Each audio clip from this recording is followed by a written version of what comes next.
வாழ்க வையகம், வாழ்க வையகம், வாழ்க வளமுடன்.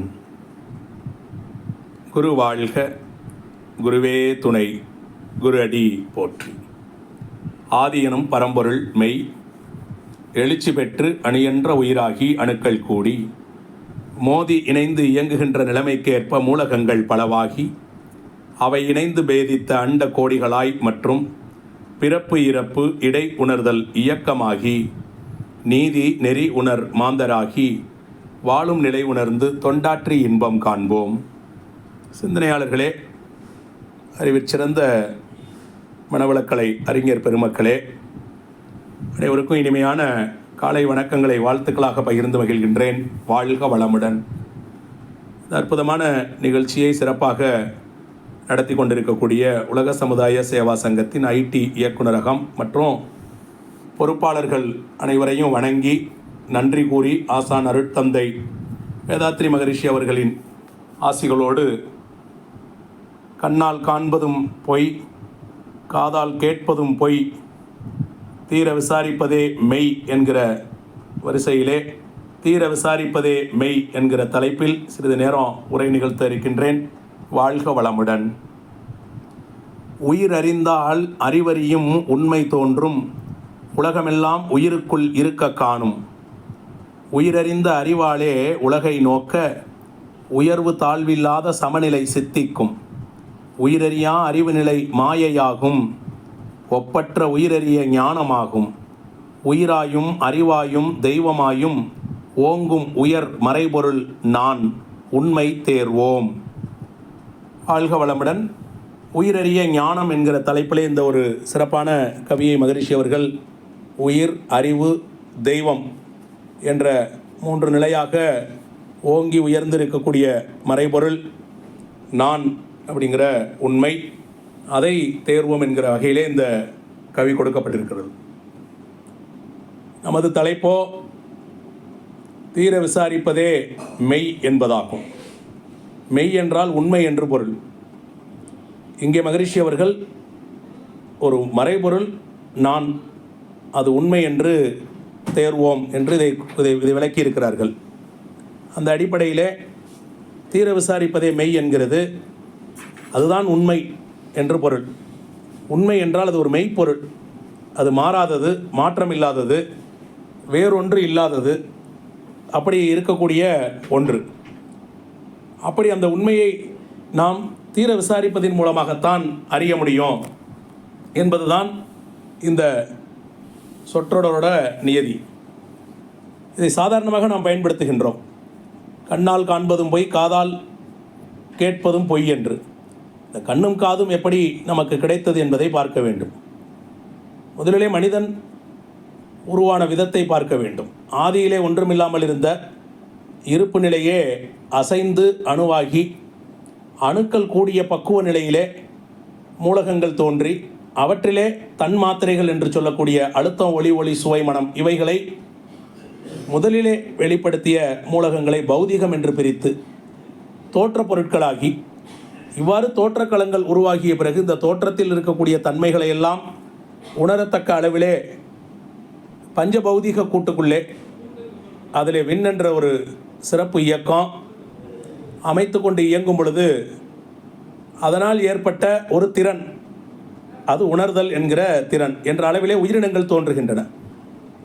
இப்போ அடிப்படையிலே ஆதி நிலையிலே ஒன்றுமில்லாமல் இருந்த ஒன்றுதான் பலவாக, அணுவாக, அணுக்களின் கூட்டுப்பக்குவமான தோற்றமாக, பிறகு அவற்றையெல்லாம் உணரத்தக்க உயிரினமாக பரிணமித்து வந்திருப்பதை காணுகின்றோம். அப்படி பார்க்கும் பொழுது இந்த பரிணாம சரித்திரத்திலே முதலில் இந்த பிரபஞ்ச களத்திலே இருக்கக்கூடிய தன்மைகளிலே ஒன்றை உணரத்தக்க அளவிலே ஒரு புலனை அமைத்து கொண்ட உயிரினத்தை ஓர் அறிவு என்றும், அதாவது ஒன்றின் வழியாக அறிவது, அதை தான் ஓரறிவு என்கிறோம். ஒன்றை அறிவதல்ல, இந்த இறைநிலையில் இருக்கக்கூடிய அனைத்தையும் அறியும் திறன், ஆனால் ஒன்றின் வழியாக அது அறிகிறது. அப்படி ஒன்றின் வழியாக அறியத்தக்க அளவிலே இருந்த ஒரு உயிரினத்தை ஓரறிவு என்றோம்.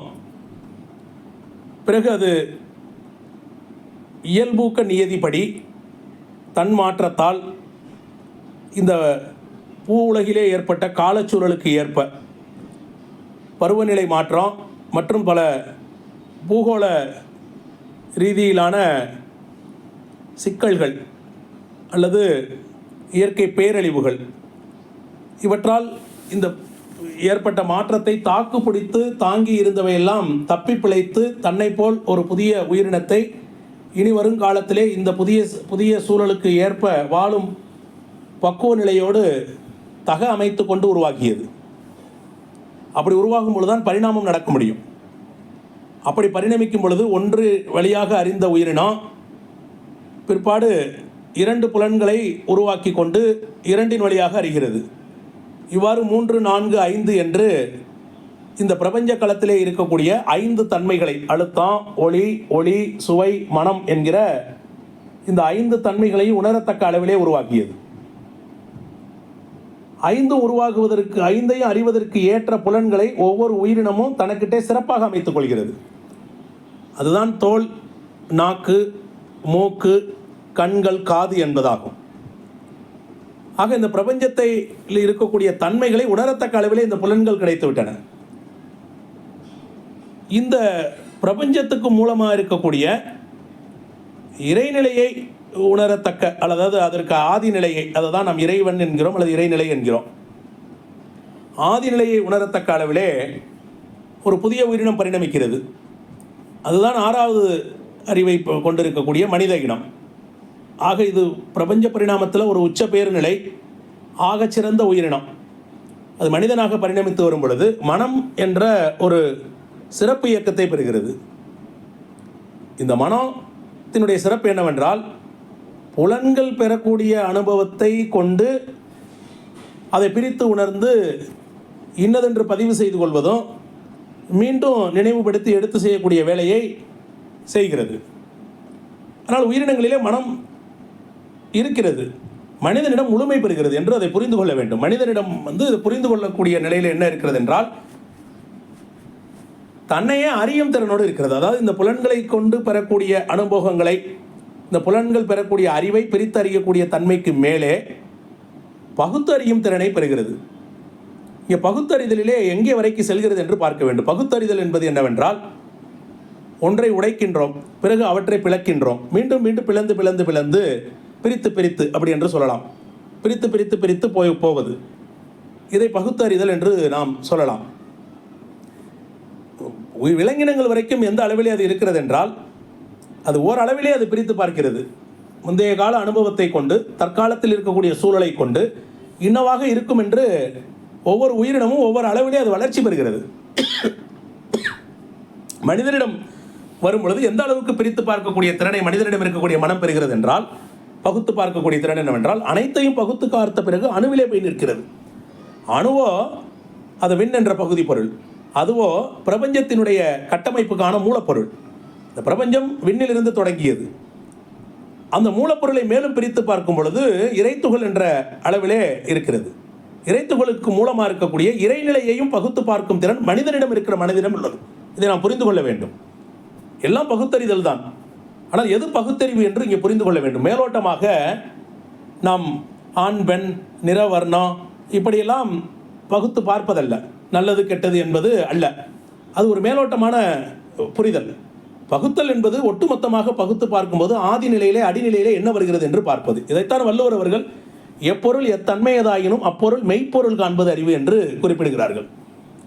அந்த பொருள் பல மாற்றத்திற்கு உட்பட்டு வந்திருக்கிறது. அணுக்களின் கூட்டு பக்குவத்தால் வந்திருக்கிறது. அதில் இருக்கக்கூடிய அணுக்கள் பிரிந்து வேறு அணுக்கள் கூடும் பொழுது வேறு பொருளாக மாற்றம் பெறலாம். அப்படி அது மாற்றத்திற்கு உட்பட்ட ஒரு காட்சி பொருள். அவற்றை பகுத்து பார்க்கும் பொழுது அங்கே பகாத ஒரு இடம் இருக்கும். அதுதான் மெய்ப்பொருள், அதுதான் மாறாத ஒன்று. அதை காண்பது அறிவு என்று வள்ளுவர் குறிப்பிடுகிறார்கள். மேலும் எப்பொருள் யார் யார் வாய் கேட்பினும் அப்பொருள் மெய்ப்பொருள் காண்பது என்று குறிப்பிடுகிறார்கள்.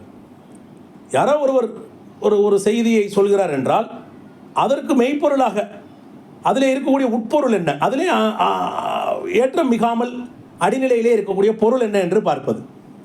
இப்படி 2 வகையாக குறிப்பிடுகிறார்கள். ஒருவரிடமிருந்து நாம் பெறக்கூடிய செய்தியை அப்படியே ஏற்றுக்கொள்ளாமல் அதிலே மெய்ப்பொருள் என்ன என்று காண வேண்டும்.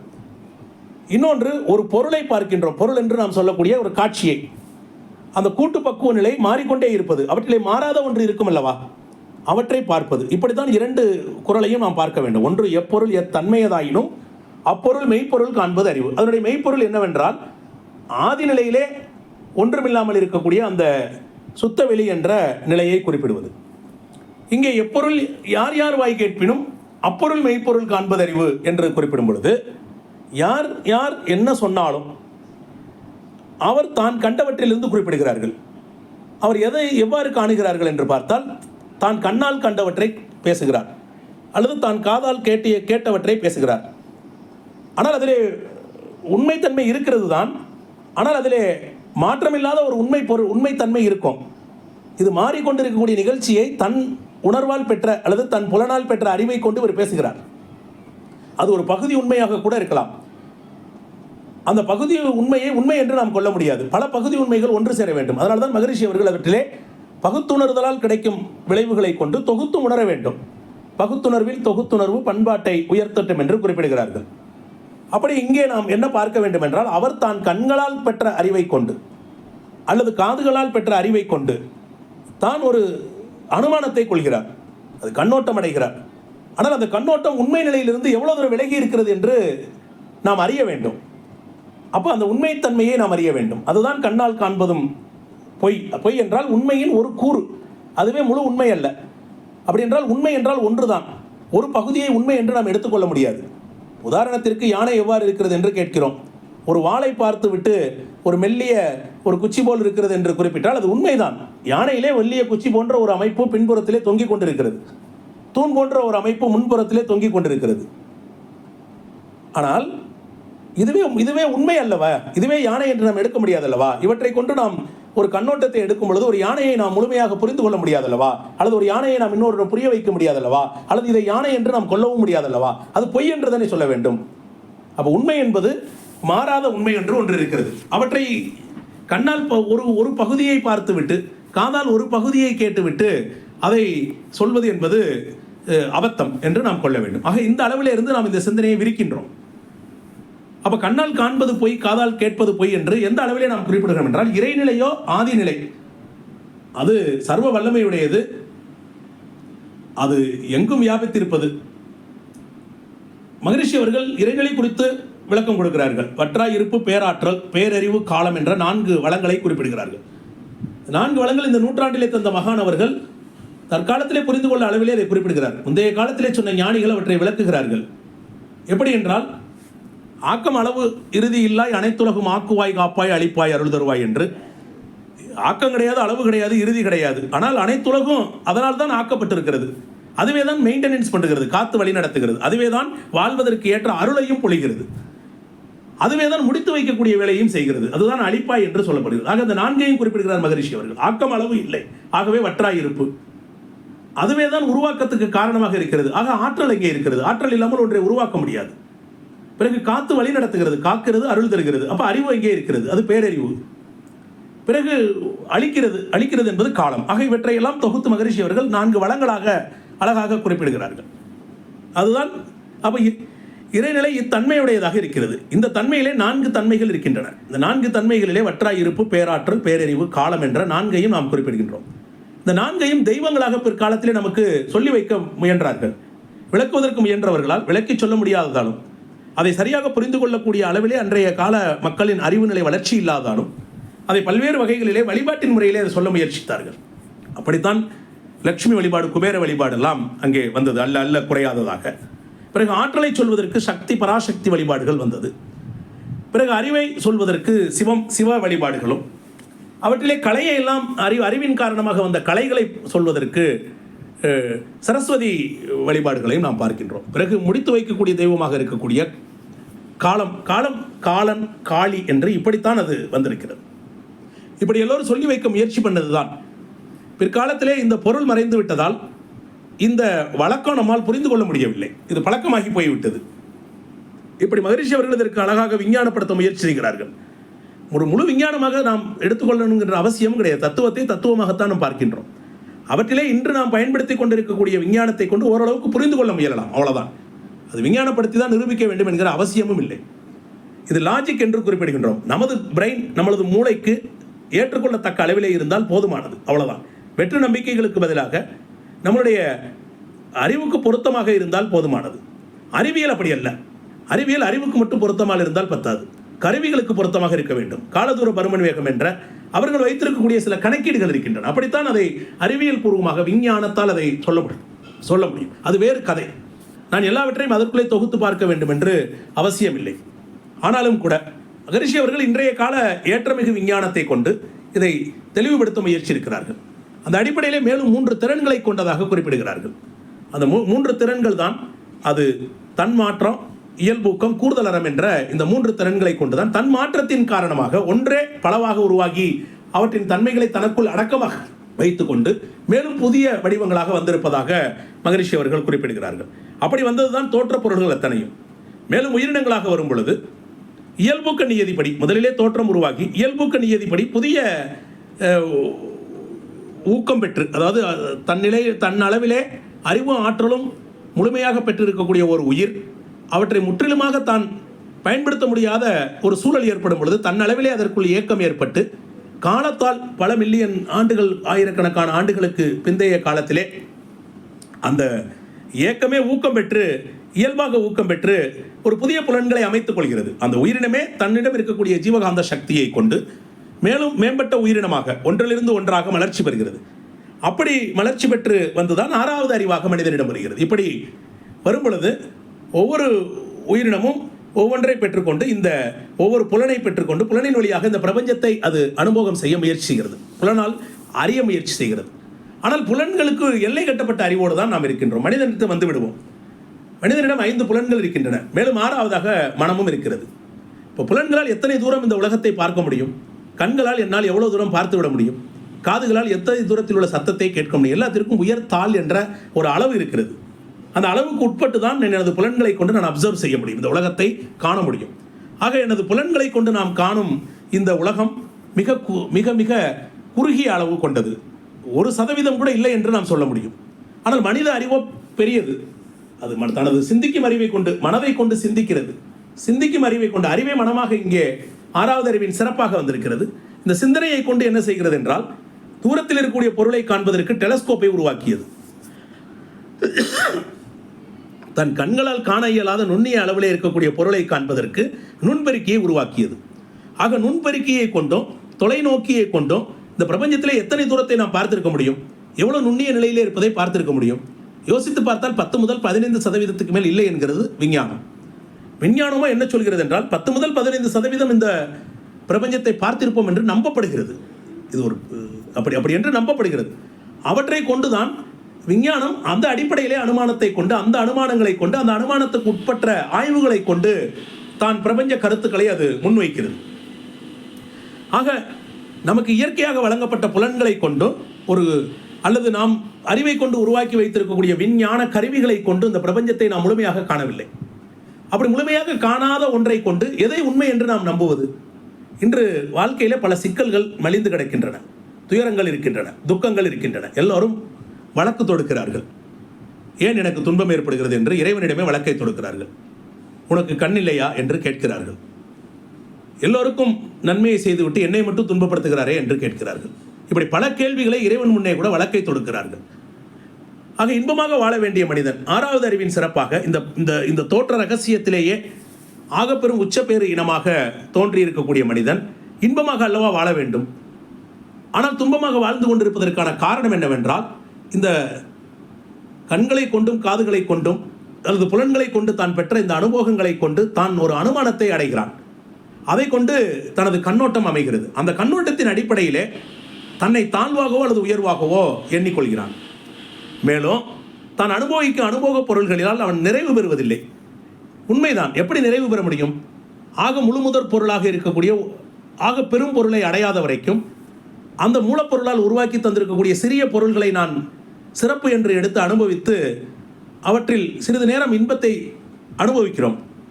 பிறகு மேலும் உள்ளுணர்வாக உள்ளே இருந்து சொல்கிறது, இது ஒரு சிறிய பகுதி தானே, முழுமை பொருள் வேறல்லவா என்று சொல்கிற பொழுது இந்த சிறிய பொருள்களை கொண்டு பெற்ற அந்த இன்பம் அங்கே மடிந்து விடுகிறது. ஏனென்று புரியவில்லை. ஆனால் இந்த இன்பம் மடிந்து விட்டதால் மீண்டும் துன்பத்தை ஆளாகிறான். ஆக இன்பம் துன்பம் என்ற இந்த எல்லைக்குள்ளே உட்பட்டு புதிய பொருட்களை அனுபவம் செய்வதும் அல்லது ஏற்கனவே அனுபவம் செய்தவற்றிலிருந்து மீண்டும் மீண்டும் அனுபவித்து மேலும் புதிய உச்சத்தை அடைய முயல்கிறான், ஆனால் தோற்று விடுகிறான். இந்த இடத்திலே தான் நமக்கு இந்த கூற்று நமக்கு தேவைப்படுகிறது. அது மட்டுமல்ல, நாம் வாழ்க்கையிலே தன் அமைதி, அதாவது தனி மனித அமைதி, பிறகு மனிதர் நாம் ஒன்று சேர்ந்து இருக்கக்கூடிய குடும்பத்திலே ஏற்பட வேண்டிய அமைதி, பிறகு நட்பு நலம், அதாவது சமுதாயத்திலே இருக்கக்கூடிய நட்பு நலம், இயற்கை வளத்தை காத்தல், இந்த 4 அளவிலே நாம் அறிவிலே உயர வேண்டியிருக்கிறது. எப்பொழுது இந்த தன் அமைதி பெற முடியும் என்றால், உண்மைத்தன்மையை அறியாமல் தன்னிலவிலே அமைதி பெற முடியாது. உண்மைத்தன்மையை அறிந்த ஒருத்தனால் மட்டும்தான் ஒரு குடும்பத்திலே நட்பு நலத்தை, அங்கே உறவுகளை சரியாக பேண முடியும். இல்லை என்றால் ஒவ்வொருவரும் ஒவ்வொரு கண்ணோட்டத்திலே வாழும் பொழுது ஒருத்தருக்கும் இன்னொருத்தருக்கும் இடையே இருக்கக்கூடிய கண்ணோட்டத்திலே பொருந்தா உணர்வு ஏற்படுகிறதே, அது இயல்பு தானே. எப்படி இணக்கத்தன்மை உருவாக முடியும்? அப்பொழுது பிணக்குகளோடு எப்படி வாழ்வது? பெரும்பான்மையான இடங்களில் இந்த பிணக்குகள் எழுவதற்கான காரணம் அதுதான். தீர விசாரிக்காமல் இருப்பதுதான், தீர விசாரிக்காமல் அப்படியே நம்புவதுதான் இங்கே பிணக்குகளுக்கான காரணமாக இருக்கிறது. பிணக்குகளே துன்பத்திற்கு காரணமாகவும் அமைகின்றன. இதே தான் சமுதாயத்தில் வரும் பொழுதும், சமுதாயம் என்பது வெளியிலே நாம் தொழில்துறையிலே இருக்கின்றோம், ஒருத்தரும் உழைப்பை சமுதாயத்திற்கு பங்களிக்கின்றோம், பிறருடைய உழைப்பிலிருந்து தான் பெற்றுக்கொள்கின்றோம். இப்படி சமுதாயத்தில் ஒருவரோடு ஒருவர் தொடர்பு கொண்டு வாழும் பொழுது அங்கே ஒருவருக்கும் இன்னொருவருக்கும் இடையே இருக்கக்கூடிய நட்பு நலம் பேண வேண்டும். அவரவர் பெற்ற அனுபவத்தின் அடிப்படையிலே, கண்ணோட்டத்தின் அடிப்படையிலே ஒரு உண்மையை கொண்டு ஒரு கண்ணோட்டத்தை கொண்டு வாழ முயற்சி செய்யும் பொழுது ஒருவருடைய கருத்துக்கும் இன்னொருடைய கருத்துக்கும் இடையே பொருத்தமில்லாமல் சென்று விடுகிறது. மேலும் அவற்றிலே உயர்வு தாழ்வு வேறு, நான் உயர்ந்தவன் என்றும் இவர் தாழ்ந்தவர் என்றும் ஏற்படுகிற சிக்கல். இப்படி அறிவு நிலையிலே கருத்திலே பொருத்தமில்லாதது, யாரும் இங்கே உயர்வு அல்ல தாழ்வு அல்ல என்ற அந்த தன்மை இல்லாமல் உயர்ந்து தாழ்ந்து பார்த்து அதனால் ஏற்படக்கூடிய ஏற்ற தாழ்வுகளினால் வரக்கூடிய துன்பம் என்று பற்றாக்குறை ஏற்பட்டதால் வந்த மனநிறைவற்ற தன்மை. இந்த பற்றாக்குறை என்பது என்னவென்றால் உண்மையை பற்றாத குறை, ஆக பெரும் பொருளை பற்றாததால் நான் பெற்றிருக்கக்கூடிய பொருட்களில் எல்லாம் சிறப்பு என்று நம்பி இருந்தவற்றில் அது இல்லை என்று அறியும் பொழுது ஏற்படக்கூடிய தன்மை. ஆக மனநிறைவு ஏற்படாமல் துன்பத்தை நாம் தவிர்க்க முடியாது. அப்போ இந்த காரணங்களுக்கெல்லாம் நாம் உண்மை நிலையை அறிய வேண்டியிருக்கிறது. அப்போ கண்ணால் பெறக்கூடிய இந்த அனுபவங்களையும் காதுகளால் பெறக்கூடிய அனுபவம், இது சொல்லும் பொழுது 2 புலனை மட்டும் குறிப்பிட்டிருக்கின்றோம். உண்மை என்னவென்றால் பஞ்ச இந்திரியங்களால் பெறக்கூடிய இந்த உணர்வு உண்மை அல்ல என்பதுதான் நாம் இங்கே சொல்ல முயற்சி பண்ணக்கூடிய இடம். அப்போ பஞ்ச இந்திரியங்கள் எப்படி உருவாகின்றன, எதற்காக உருவாக்கப்பட்டது என்று பார்க்க வேண்டும். ஒவ்வொரு உயிரினமும் இந்த புலன்களை பெற்றிருப்பது எதற்காக என்றால் தனது அடிப்படை தேவைகளை பூர்த்தி செய்து கொள்வதற்கு. அடிப்படை தேவை என்பது பசி துன்பத்தை போக்குவதற்கான உணவு, தாகம் தீர்ப்பதற்கான தண்ணீர், பிறகு பருவகால சூழல் மாற்றத்திற்கு தகுந்தாற் போல தன்னை தற்காத்துக் கொள்வதற்கான உறைவிடங்களை அமைத்துக் கொள்வது, பிறகு இயற்கையாக உடல் கழிவுகளால் ஏற்படக்கூடிய உந்துதல்களை சமன் செய்து கொள்ளக்கூடிய தேவை. அது நாம் இங்கே சொல்லக்கூடியது என்னவென்றால் வித்து கழிவு என்று குறிப்பிடுகின்றோம். அப்போ அந்த அடிப்படையில் என்ன இருக்கும் என்றால் ஒரு ஆண் ஒரு பெண்ணை தேடுவது, ஒரு பெண்ணுக்கு இணையாக ஆணை தேடுவது என்று இந்த அடிப்படை தேவைகளை பூர்த்தி செய்து கொள்வதற்கு, அதற்கு பூர்த்தி செய்து கொள்வதற்கு ஏற்ப உலக பொருட்களை தூய்க்க வேண்டும். அதற்காக இந்த புலன்களை பெற்றுக்கொண்டு தனது தேவைகளை பூர்த்தி செய்து கொள்வதற்காக இந்த புலன்களை வழியாக இந்த பிரபஞ்சத்திலே பெற வேண்டிய இந்த அறிவை கொண்டு வாழ்வது. 2வது வகை என்னவென்றால் தற்காத்துக் கொள்வது. அது கார்டிங் இஸ் வெரி இம்பார்ட்டன்ட், அதாவது தன்னை காத்துக்கொள்வது. 3 வகையான பிரச்சனைகளிலும் தன்னை காத்துக்கொள்ள வேண்டியிருக்கிறது. ஒன்று, இன்று மனிதன் கண்டறிந்து வைத்திருக்கக்கூடிய வாகனங்களால் ஏற்படக்கூடிய விபத்துக்கள், தற்செயல் விபத்து. பிறகு ஒரு வேற்று உயிர் பகை, பிற உயிரினங்களிலிருந்து தனக்கு ஏற்படக்கூடிய ஆபத்துக்களிலிருந்து தன்னை காத்துக்கொள்வது. பிறகு இயற்கையால் ஏற்படக்கூடிய பேரழிவுகளில் எல்லாம் கண்டறிந்து அவற்றிலிருந்து தன்னை தற்காத்து கொண்டு அந்த வாழ பழகி கொள்வது. ஆக இப்படி தனது தேவையையும் தன்னை தற்காத்து வாழ்வதற்கான சூழலையையும் பெறுவதற்காகத்தான் இந்த புலன்களை இயற்கை அமைப்பின் அடிப்படையில் ஒவ்வொரு உயிரினமும் பெற்றுக்கொண்டு வந்தது. மனிதனும் அப்படிதான். ஆனால் மனிதனிடம் வந்த பிறகு மனிதனிடம் என்ன ஒரு சிறப்பு என்னவென்றால் மனிதனிடம் மனம் முழுமை பெறுகிறது. அப்படி முழுமை பெற்ற மனதோட சிறப்பு என்னவென்றால் இந்த புலன்களால் பெறக்கூடிய அனுபவங்களை கடந்து புலனுக்கு அப்பால் இருக்கக்கூடிய நுண்ணியக்கு நிலையில் இருக்கக்கூடியதற்கும் நுண்ணிய நிலையில் இருக்கக்கூடியதை அறிவதும், ஆக பெரும் நிலையில் இருப்பதற்கு பெரிய நிலையிலே இருப்பதையும் அறியத்தக்க அளவிலே மனதிற்கு அந்த ஆற்றல் கிடைக்கிறது.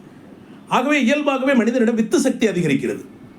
அது சக்தியோட நோக்கம் என்னவென்றால் அது மனோசக்தியாக அல்லது தெய்வீக சக்தியாக அது அது அது ஏற்றம் பெற்று அதன் வழியாக இந்த புலன்களால் பெறக்கூடிய இந்த பிரபஞ்சத்துக்கு அப்பால் இருக்கக்கூடியதையும் அறியத்தக்க அளவிலே, பிரபஞ்சம் முழுவதையும் அறியத்தக்க அளவுக்கும், ஆக நுண்ணிய நிலையிலே இந்த பிரபஞ்ச தோற்றத்துக்கும் உயிரினங்களுக்கும் அடிப்படையாக இருக்கக்கூடிய, இங்கே உயிர் என்று அழைக்கப்படக்கூடிய, பிரபஞ்சத்திலே விண்ணென்று போற்றப்படக்கூடிய அந்த பகுதி பொருளை உணர்வாக பெறுவதற்கும், இவைகளுக்கெல்லாம் மூலமாக இருக்கக்கூடிய தெய்வ நிலையையும் அறிவதற்கான ஒரு தன்மை மனதிடம் இருக்கிறது. ஆகவே மனிதனிடம் இந்த தன்மையை இருப்பதால், இவற்றுக்கு போதிய ஆற்றல் வேண்டும் என்பதால் இயற்கை இயல்பாகவே வித்து சக்தியை இங்கே அதிகரித்து கொடுத்திருக்கிறது.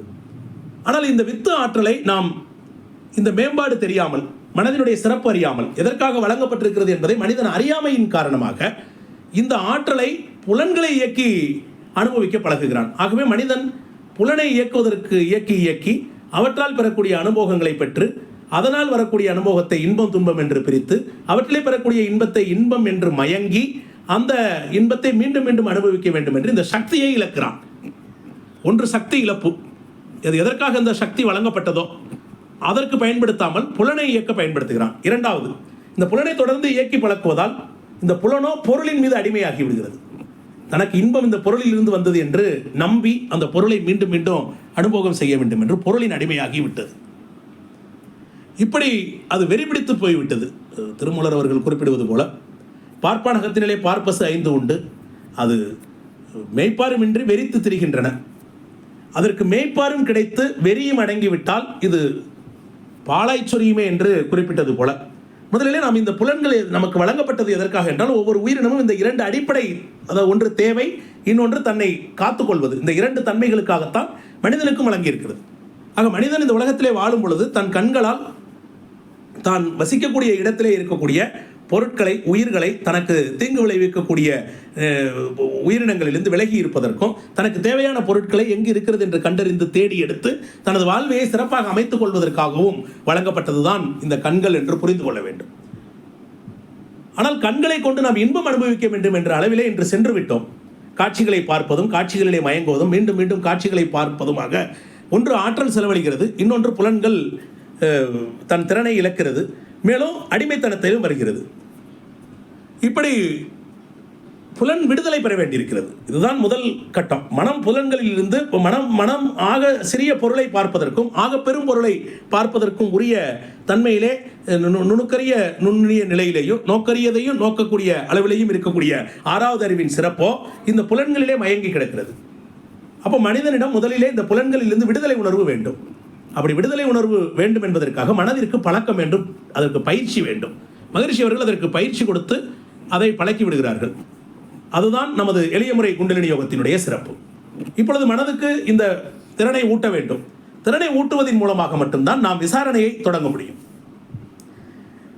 அதற்கு மகரிஷி அவர்கள், விண்ணும் அதன் கூட்டங்கள் பஞ்சபூதம், விரைவாக தற்சுழலோடு இயங்கும் அந்த விண்ணோ மெய்ப்பொருள், ஆதிவெளியின் பின்னம் விரிந்து விட்டேன், பரமே முற்றறிவாகும், விண்ணில் முற்றறிவு அதுவே பகுதியாகி, விரை ஒழுக்கமாய் எதிலும் உயிர்கட்குள்ளும் விண் உயிராம், உயிர் ஊடே அறிவின் தன்மை விரிந்து உயர்ந்து கலந்து உணர்ந்து நிறைவாய் நிற்போம் என்று மகரிஷி குறிப்பிடுகிறார்கள். இந்த விண்ணு தான், அதோட கூட்டம் தான் பஞ்சபூதம், அவற்றோட விளைவு தான் இந்த தன்மைகள். இவற்றை உணர்வதற்கு வந்தது தான் பஞ்சேந்திரியம். இவற்றை உணர்ந்துதான் தனது வாழ்க்கையை நாம் தேவையையும் தன்னை காத்து கொண்டும் பூர்த்தி செய்து கொள்வதற்கு என்று புரிந்து கொள்ள வேண்டும். அப்போ இந்த புரிதல் ஏற்பட வேண்டும். பிறகு இவற்றில் ஏற்பட்ட மயக்க நிலையிலிருந்து விடுதலை உணர்வு வேண்டும் என்றால் இந்த மனதிற்கு வேறு ஒரு தன்மையை அளிக்க வேண்டும், வேறு ஒரு ஒன்றை பார்ப்பதற்கு ஏற்பாடு செய்ய வேண்டும். அதுதான் உயிர், அதுதான் விண். அவர் விண்ணும் உயிரை பார்க்கும் பொழுது அவற்றிற்கு மூலமாக இருக்கக்கூடிய முற்றறிவாக இருக்கக்கூடிய அந்த இறைவனையும் அதுக்குள்ளே கலந்திருக்கக்கூடிய பேரறிவாக கலந்திருப்பதையும் அது காண முடியும் என்ற அளவிலே நாம் இதை அணுக வேண்டும். இப்போ கண்ணால் காண்பது பொய் என்று சொல்லிவிட்டோம், காதால் கேட்பது பொய் என்று சொல்லிவிட்டோம். தீர விசாரிப்பதே மெய் என்றால் யாரிடம் விசாரிப்பது? இன்னொருவரிடம் விசாரித்தாலும் அவரும் அவர் கண்களால் தானே பார்த்திருப்பார், அவரும் அவர் காதுகளால் தானே கேட்டிருப்பார். ஐன்ஸ்டீன் அவர்கள் இவற்றை கொண்டுதான் சார்பு கொள்கையை உருவாக்குகிறார், தியரி ஆஃப் ரிலேட்டிவிட்டி. ஒரு காட்சி அல்லது ஒரு நிகழ்ச்சி, அவற்றை ஒவ்வொருவரும் தான் எந்த நிலையிலிருந்து அதை காண்கின்றோம், அதாவது டிஸ்டன்ஸ், எந்த தூரத்தில் இருந்து, எந்த திசை வேகத்தில் நின்று நிலையாக இருந்து பார்க்கின்றோமா, அல்லது ஒரு குறிப்பிட்ட வேகத்திலே செல்லும் பொழுது அதை பார்க்கின்றோமா என்பதை பொறுத்து அனுமானங்கள் மாறுகின்றன. ஆனால் இவர் கண்டதும் உண்மைதான், அவர் கண்டதும் உண்மைதான். அவர் கண்டது என்பதிலே யாரும் மறுக்கவில்லை, அவர் கண்டார் என்பதிலே யாரும் மறுக்கவில்லை. ஆனால் அவர் கண்ட காட்சி என்பது அவருக்கு மாறுபட்டு தெரிகிறது, இவருக்கு மாறுபட்டு தெரிகிறது. ஆக இதைத்தான் தியரி ஆஃப் ரிலேட்டிவிட்டி என்று சார்பு கொள்கையை அவர் உருவாக்குகிறார். இப்பொழுது சார்பு கொள்கையை கொண்டு நாம் சார்பு கொள்கையின் அடிப்படையிலே கூட நாம் இதை கவனிக்கும் பொழுது இது சார்பு தன்மையாகிவிடுமே, ஒரு சார்பாகிவிடுமே, முழு உண்மை அங்கே இல்லையே. அப்பொழுது யாரிடம் விசாரிப்பது என்று பார்த்தால் தன்னை போன்ற இன்னொரு மனிதரிடம் விசாரிப்பதிலே இதற்கு தீர்வு இல்லை. அப்போ தனக்கு ஏற்பட்ட துன்பத்தை முழுமையாக தீர்த்து கொள்வதற்கும், வாழ்வியல் சிக்கல்களை சரி செய்து கொள்வதற்கும், உயர்வு தாழ்வு தன்மையை நீக்கிக் கொள்வதற்கும் நாம் உண்மையாக முழுமையாக எங்கே விசாரிக்க வேண்டும் என்றால் அது ஒரு தெய்வீக நீதிமன்றம், அங்கே பேரறிவிடம் என்றுதான் தீர விசாரிக்க வேண்டும். பேரறிவு இருப்பதோ உயிருக்கு உட்பொருளாக இருக்கிறது, விண்ணுக்குள்ளே மறைபொருளாக இருந்து விண்ணை இயக்கிக் கொண்டிருப்பது. அதுதான் சத்தத்தின் உள்ளே சதாசிவமாகவும் சித்தத்தின் உள்ளே சிவலிங்கமாகவும் எப்பொழுதும் சதாசிவமாய் இருந்து இயங்கிக் கொண்டிருக்கக்கூடிய அந்த மெய்ப்பொருள் தான் ஒவ்வொரு இயக்கத்துக்கு உள்ளேயும் உட்பொருளாக இருந்து அந்த இயக்கத்தை வழிநடத்தி கொண்டிருக்கிறது. அதுதான் நாம் பேரறிவு என்று குறிப்பிடுகின்றோம். ஆதியிலே சுத்தவெளி என்ற தெய்வீக நிலையிலே இருந்த அறிவு அந்த தெய்வீக தன்மையிலே இருக்கக்கூடிய அந்த இருப்பு நிலையிலிருந்து ஒவ்வொரு பொருளுக்கும் எவ்வளவு வடிவம் வேண்டும் என்பதை முடிவு செய்கிறது. ஒவ்வொரு தோற்றத்துக்கும் அந்த இருப்பிலிருந்து எவ்வளவு எடுத்துக்கொள்ள வேண்டும், அந்த வால்யூம், பருமனை எடுத்துக்கொள்ள வேண்டும் என்ற அதை முடிவு செய்வது அறிவுதான். என்ன அளவிலே ஆற்றலை அங்கே செலுத்தி பயன்படுத்த வேண்டும் என்பதையும் அதே அறிவுதான் முடிவு செய்கிறது. அந்த ஆற்றலை ஒழுங்குபடுத்துகிறது. அதே அறிவுதான் எத்தனை கால அளவுக்கு அது இயங்க வேண்டும் என்பதையும் முடிவு செய்கிறது. ஆக இறைநிலையின் தன்மைகளாக மகரிஷி அவர்கள் 4 தன்மைகளை குறிப்பிட்டிருந்த போதிலும் கூட அதட்டிலே உள்ளீடாக இருந்த பேரறிவு என்ற ஒன்றுதான் அந்த இருப்பு நிலையிலே எவ்வளவு வடிவம் பெற வேண்டும், அதற்கு என்ன ஆற்றலோடு அது இயங்க வேண்டும், எவ்வளவு காலம் இயங்க வேண்டும் என்ற மற்ற 3 வளங்களையும் நிர்வாகம் செய்யக்கூடிய திறனை பெறுகிறது. இதை எப்படி நாம் பார்ப்பது, அதை எப்படி பேரறிவு என்று சொல்வது? அது ஆதியிலே இருக்கும் பொழுது அதை பேரறிவு என்று சொல்லிவிட்டோம், அது ஒன்றுமில்லாதது போல் இருக்கிறது. ஆனால் அது எஞ்ஞானம் இல்லாமல் இருந்தாலும் கூட அஞ்ஞானத்தை அகழ்விக்கும் நல்ல அறிவாக இருப்பதை நாம் உணர வேண்டும். இப்பொழுது பேரறிவு என்று எப்படி குறிப்பிடுவது? அது பேரறிவு என்றால் அது துல்லியமாக இருக்க வேண்டும், பிறகு சமதளத்திலே இருக்க வேண்டும், சீர்மையாக இருக்க வேண்டும். அது துல்லிய சமதள சீர்மை உணர்வோடு இருக்கக்கூடிய ஒன்றைத்தான் நாம் பேரறிவு என்று கொள்ள வேண்டும். நாம் அவற்றிலே உயிரில் இருப்பதாக கொள்வோம். மகரிஷி அவர்கள் தெய்வ நிலை அறிய வேண்டும் என்றால் அதற்கு ஒரு குறுக்கு வழி உண்டு என்று குறிப்பிடுகிறார். அதுதான் தன்னை அறிதல். தன்னை அறிதலோ உயிரை உணர்தல் என்கிறார். அப்போ உயிருக்குள்ளே உட்பொருளாக இருப்பதை தெய்வம் என்று குறிப்பிடுகிறார். அறிவே தெய்வம் என்று அறிவுக்கு கோயில் கண்டவர் மகரிஷி அவர்கள். ஆக தெய்வத்தை அறிவாக பார்க்கிறார்கள். அப்போ அறிவு அந்த உயிருக்குள்ளே இருப்பதாக கொள்கிறோம். அப்போ உயிருக்குள்ளே இருக்கக்கூடிய அறிவை பேரறிவு என்று எப்படி எடுக்கலாம்?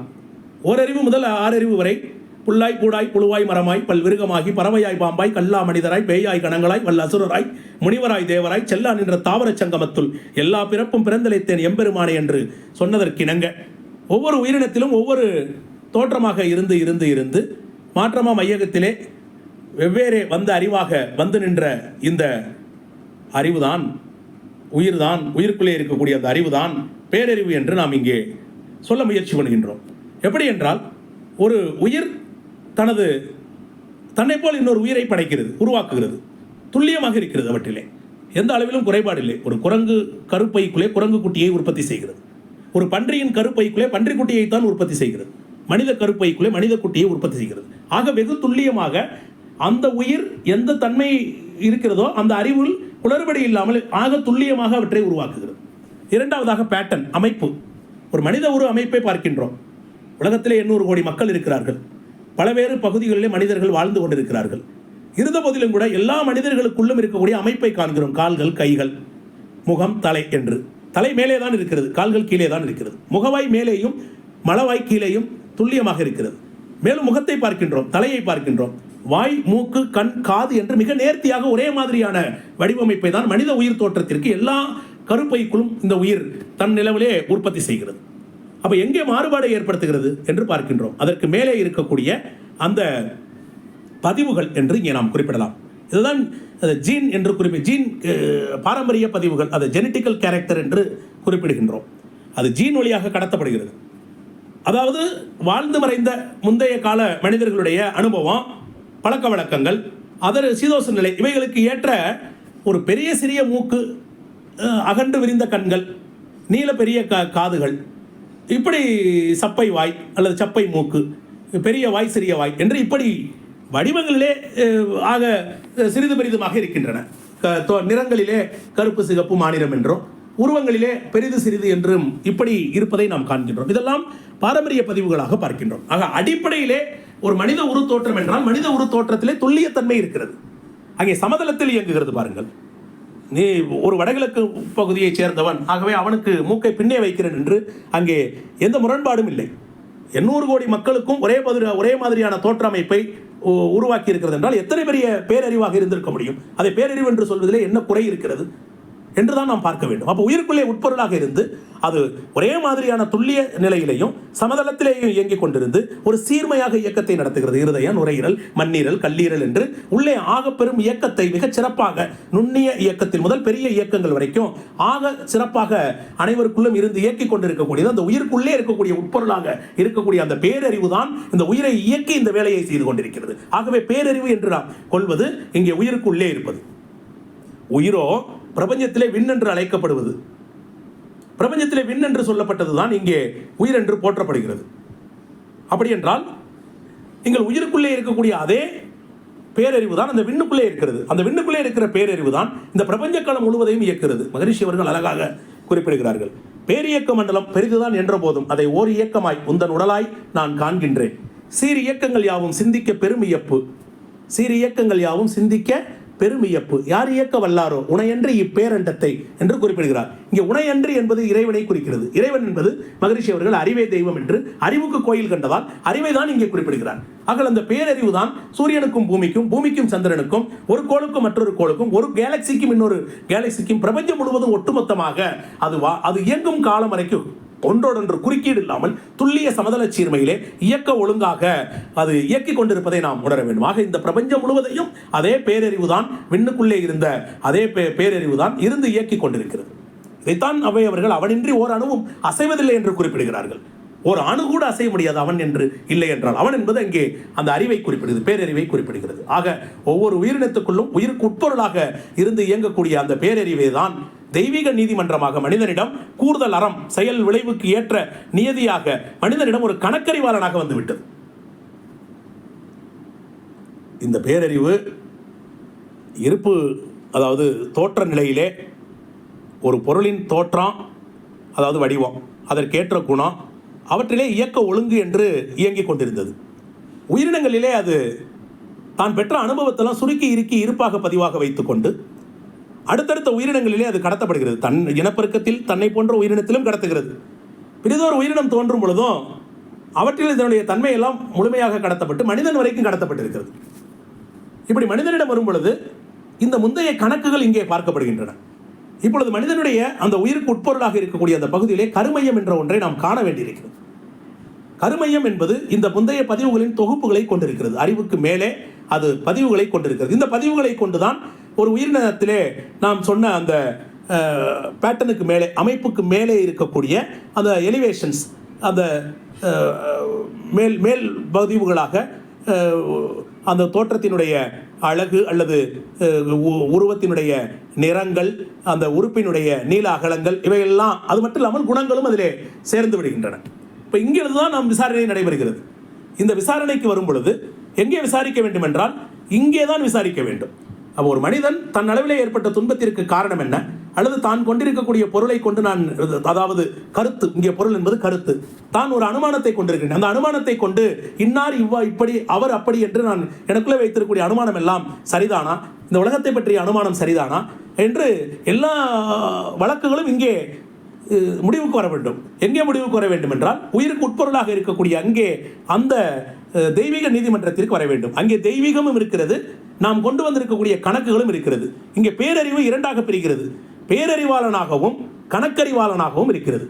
நான் தற்போது எனக்கு இருக்கக்கூடிய நான் கொண்டு வந்திருக்கக்கூடிய வழக்கை அங்கே தொடுக்கும் பொழுது கணக்கறிவாளன் தான் முன்னே வைத்திருக்கக்கூடிய பதிவுகள் எல்லாம் சொல்லி பேரறிவாளன் சொல்லும் பொழுது பேரறிவாளன் உரிய நியதியை தருகிறார். நாம் வெளியிலே கண்ணால் கண்டதையும் காதால் கேட்டதையும் வைத்துக்கொண்டு தப்பு கணக்கிட்டு அதற்கு ஒரு விளைவு வேண்டும் என்று நம்பி அது இல்லை என்று இறைவனையே நாம் வழக்கு தொடர்கின்றோம். இறைவன் சரியில்லை என்றும் அவருக்கு கண் காது இல்லை என்றும் நாம் சொல்லக்கூடிய அவல நிலையிலே இருக்கின்றோம். அப்படி என்றால் இங்கே என்ன என்று யோசித்து பார்க்கும் பொழுது நான் தப்பு கணக்கிடுகின்றேன். நான் இந்த புலன்களை கொண்டு பெற்ற அனுபவத்தை கொண்டு நான் ஒரு கணக்கீடு செய்து வைத்துக் கொண்டு இன்னது இப்படி என்று ஒரு அனுமானிக்கின்றேன். ஆக எனது அனுமானம், எனது பெர்செப்ஷன் என்ற இந்த கண்ணோட்டம் தவறாகி போய்விடுகிறது. எப்பொழுது தவறு என்று தெரிகிறது என்றால் இந்த ரியாலிட்டியிடம் போய் நிற்கும் பொழுது மட்டும்தான் எனக்கு இது தவறு என்று புரிகிறது. அப்ப எந்த அளவிலே நான் வேறுபட்டு இருக்கிறேன் என்பதை புரிந்து கொண்டு அந்த வேறுபாடுகளை களைந்து செல்வதற்காகத்தான் நாம் இங்கே இந்த விசாரணைக்கு செல்கிறோம். இந்த விசாரணைக்கு செல்ல வேண்டும் என்றால் முதலிலே உயிரை உணர வேண்டும். உயிரை உணராமல் அறிவிடம் எப்படி செல்வது? ஆக இதற்குரிய ஒரு தீர்வு தான் தவம். தவம் என்பது அறிவோடு இணைதல். தவத்திற்கு பல விளக்கங்கள் இருக்கலாம். ஆனால் இங்கே விளங்கிக் கொள்வது என்னவென்றால் அறிவோடு இணைதல். அறிவோ உயிருக்கு உட்பொருளாக இருக்கிறது. உயிருக்கு உட்பொருளோடு நாம் இணைந்து விட்டால், உயிரோடு இணைந்து விட்டால் உயிருக்கு நேர் இணையாக இருக்கக்கூடிய பிரபஞ்சத்தில் இருக்கக்கூடிய விண்ணோடு இணைந்து விடுகின்றோம். விண்ணுக்கு உட்பொருளாக, விண்ணுக்கு மூலமாக இருக்கக்கூடிய அந்த மெய்ப்பொருளாக இருக்கக்கூடிய மெய்ப்பொருளோடு இணையும் பொழுது பேரறிவாயும் போய் நிற்கின்றோம். ஆக இங்கே எல்லா வழக்குகளுக்கும் தீர்வு சொல்லப்படுகிறது. இவற்றிலே தன் குறை உணர்த்தப்படுகிறது. அந்த குறைகளை தான் திருத்தி அமைத்துக் கொள்வதற்கான வழிவகைகளும் சொல்லப்படுகிறது. அந்த வழிவகைகளை கொண்டு ஆசான் அருட்தந்தை அவர்கள் நாம் வழங்கி இருக்கக்கூடிய பயிற்சி முறைகளை கொண்டு நாம் இங்கே தீர விசாரித்து தன் மீது இருக்கக்கூடிய தவறுகளை எடுத்துக்கொண்டு தனது கண்ணோட்டத்தை மாற்றிக்கொண்டு புதிய பழக்க வழக்கங்களை ஏற்படுத்திக் கொள்ள வேண்டும். அதாவது பிஹேவியர் என்று சொல்லக்கூடிய நடத்தையிலே மாற்றத்தை பெற வேண்டும். நடத்தை மாற்றம் நமக்குள்ளரே ஒரு சிறிது காலம் தொடர்ந்து நடத்தையில் மாற்றம் ஏற்படுவது அது பழக்கமாகிவிடும். அந்த பழக்கம் நமக்குள்ளே ஒரு பதிவாகி வந்து அது தொடர்ந்து செய்ய செய்ய செய்ய புதிய நல்ல பழக்கங்களை தேர்ந்து செய்ய செய்ய செய்ய செய்ய நமக்குள்ளே அது குணமாக மாறி வந்து நற்குணமாக அது வந்துவிடும். ஆக நாம் புலன்களால் பார்க்கக்கூடியது, கண்களால் காணக்கூடியது, காதுகளால் கேட்கக்கூடியது இவையெல்லாம் உண்மை பொருள் அல்ல, உண்மையின் ஒரு பகுதி பொருள் என்பதை உணர்ந்து இந்த உண்மை பொருளை உணர வேண்டும் என்றால் நாம் உயிரை உணர வேண்டும். உயிருக்கு உட்பொருளாக இருக்கக்கூடிய அந்த அறிவோடு இணைந்து அறிவு விளக்குகிற அறிவின் எல்லைக்கு உட்பட்டு மனதை அறிவின் தன்மைக்கு கொண்டு வந்து அறிவின் ஆளுகைக்கு கொண்டு வந்து மனம் அறிவின் ஆளுகைக்கு உட்படும் பொழுது நாம் இங்கே சொல்லப்படக்கூடிய உணர்ச்சி நிலை என்று சொல்லப்படக்கூடிய அந்த எமோஷனல் நிலையிலிருந்து நாம் விடுதலை பெறுவோம். புலன்களிலிருந்து விடுதலை பெறுவோம். நாம் உண்மை நிலையை விளங்கிக் கொள்வோம். நாம் அந்த அளவிலே இருந்து நமது வாழ்க்கையை வாழும் பொழுது யாருக்கும் துன்பம் இல்லாமலும் துன்பப்படுவோருக்கு நம்மால் முடிந்த உதவிகளையும் செய்து வாழக்கூடிய அன்பும் கருணையும் என்ற இறைநிலையின் தன்மை மனிதனுடைய சிறப்பு குணமாக இருக்கக்கூடிய அந்த குணத்திலே வாழ முடியும். விஞ்ஞானம் உறுதிபட விளக்கிடாத, வேதாந்தம் தெளிவுபட கூறிடாத, மெஞ்ஞானம் உரை மூலம் உணர்த்திடாத மிகச்சிறந்த தத்துவம் உயிர் ஆம் தேர்வீர். இஞ்ஞானம் மனித இனம் அடையும் போதே ஈதல் இசைபட வாழ்தல் இயல்பாய் உண்டாம். அஞ்ஞானம் எனும் சொல்லை உலகில் உள்ள அகராதி அத்தனையும் விளக்கி நிற்கும். ஆக கண்ணால் காண்பதும் பொய், காதால் கேட்பதும் பொய், உள்ளே எனது உயிருக்கு உட்பொருளாக இருக்கக்கூடிய அந்த மெய்ப்பொருளிடம் பேரறிவிடம் சென்று தீர விசாரிப்பதே மெய் என்று சொல்லி எனது உரையை நிறைவு செய்கிறேன். வாழ்க வளமுடன், வாழ்க வளமுடன், வாழ்க வளமுடன், வாழ்க